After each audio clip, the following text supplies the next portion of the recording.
Hello, we're on day 8 and I thought I would give you 6 things that I would leave behind if I was buying at a fair or anywhere else. So I've done a shorter version over on Instagram and TikTok, and then this is my longer version for you. So first up, anything, if you fall in love with something but the price is higher than you think you're not going to be able to take out a profit or cover your costs on that item, I would leave those. So be careful not to just fall in love with something unless you go into or you're happy to keep it. So that would be my first one. And then the second one, and this is especially if you are selling online, anything that's very fragile that you're going to have problems handling it when you're transporting it, or if you're posting it, you're going to have problems with it, or storing it. And also in that I would include anything that's very large and bulky. So unless you've got a clear plan of how you're going to transport it and you work with a good courier, or you've got your own vehicle to move it, and can you physically move it yourself with help if you have help. So is it going to be difficult to store? Is it going to be difficult to transport? And is it going to be difficult to post? That would be something I would leave behind, those items. And then number 3 is anything that needs restoration beyond its eventual worth. So be careful. If you can do the work yourself, that's fantastic.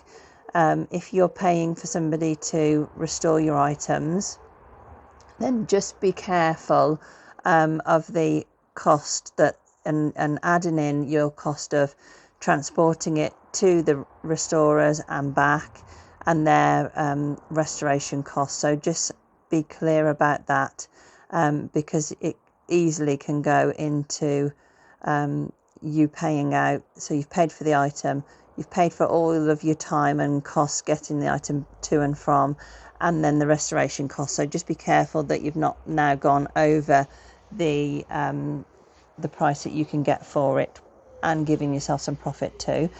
Number 4 is anything that's damaged or incomplete. So either incomplete sets, things that have the jar missing, items that have got damage and the piece is missing, so you can't restore it back to its original state if that's something you're worried about.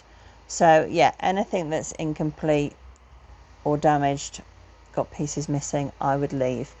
And then number 5 is anything that is not in my style. So I do sometimes get tempted, and I don't know whether you do it, but to buy stuff if I see, for me it's usually mid-century stuff, and mid-century doesn't sit well within the rest of my stock, so it looks odd. And then also I don't know enough about mid-century to price it confidently, and it's just not my thing. So people can tell when you walk in and you see an item. If you've done this, you've gone to an antique centre or a fair, but usually antique centres, and you look round and you see a pitch, and if the majority of the pitch is a certain look, and then there's one odd thing that stands out for you. So those are the things that I would leave, even though sometimes I think, well, I'll give it a go, and I've seen so and so and they sell it really well. But I think when a particular item like mid-century sits within lots of mid-century, it works. And when you take it out of that and put it on somebody else's pitch that doesn't do it, it just looks like it's devaluing the item, I think. So I avoid those, even though I'm really tempted sometimes. And then the last one, which is the one that we all make the mistake of, I think I do this all the time, and I do it continuously all the time, and I just have to keep reminding myself. I am getting better, but especially when I was doing a lot of fairs and I had a lot of pitches in centres, I think I had like 4 pitches within normal, what you would consider normal centres, antique centres, and then a little stall within a different shop. So I was struggling to find stock, and I was also doing street markets weekly and also flea markets. So that took a lot of time to actually find the stock. And what I was finding was I was buying stock just for the sake of buying stock to sell. And what happens then is you don't sell it and you end up with the stock coming back home again, and now you've got stock that you don't really like. So anything that's cheap, just to fill up with stock. So try and be mindful of that. I did come down out of a few centres, so I'm just in 2 now, which is much more manageable for me.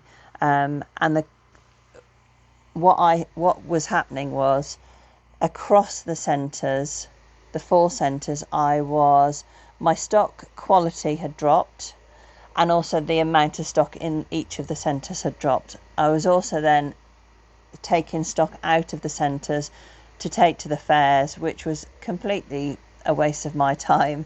And then anything that didn't sell, it's now been a little bit more damaged than it was before, or it's been knocked, or it's been rained on, or blown over by the wind at the fairs.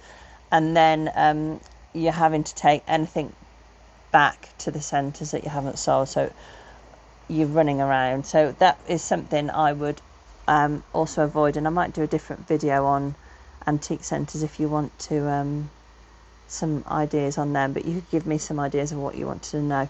So yeah, that's what I was doing, running around, causing myself loads more work and not earning any more money. So that would be the last thing I would leave. So stock, filler stock, just because it's cheap.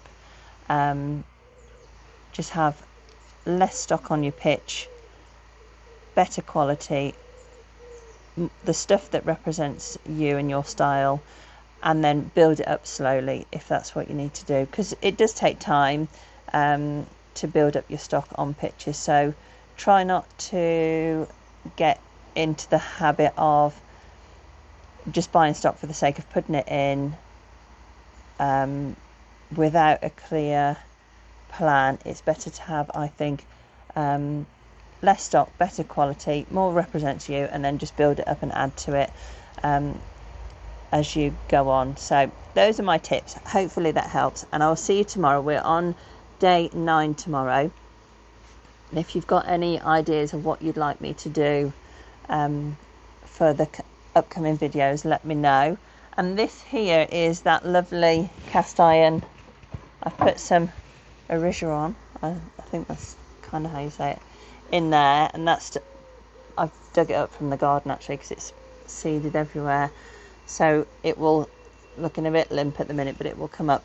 And that was that cast iron pot, and it got a big crack, so that is on my list of things I wouldn't buy because it's damaged, but I really love it. And it's at the back, you can't see it.